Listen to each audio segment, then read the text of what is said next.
什么？我靠！一部2019年发布的手机，竟然给它装进一块1万毫安的电池，来提高手机的爆发能力，让续航嘎嘎猛。你长得帅，我就不打。并且改装之后打1小时英雄联盟，需要3%的电量。这一台粉丝寄来的 iPhone 11 Pro Max， 因为自己几年的高强度使用下来，续航也是不尽人意。所以咱们也是话不多说，先使用工具打开手机的屏幕。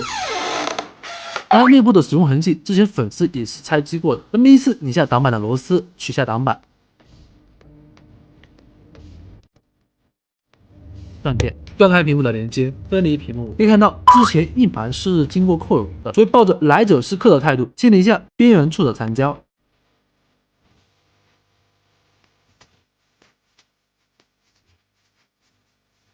为面容组件贴上个面容保护贴纸。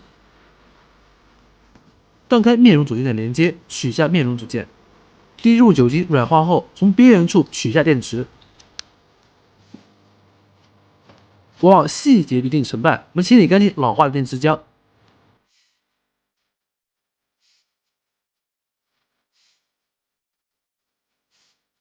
清理干净后，拿出我们13700毫安的大容量电池，为其贴上张崭新的电池胶，将其装入机身。都面容组件装上个定制的沙发，让其起到一个抬高的作用。重新扣回屏幕连接，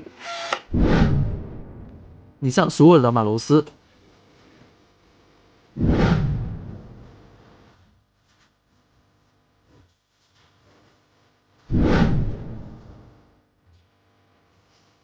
在主板的发热处装上几块特殊材质的散热片，让其辅助散热。撕开面容保护贴纸，合上屏幕。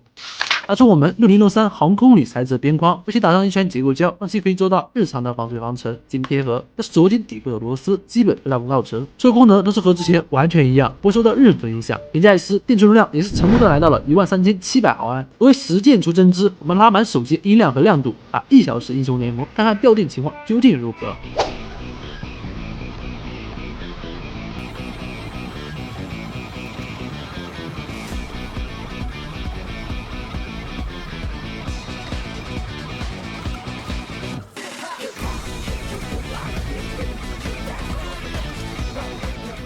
经过1小时的游戏测试，只消耗了3%的电量。充电的话，大概4到5小时就可以充满。要是你的手机也可以改装，你想将其装入一块多少毫安的电池呢？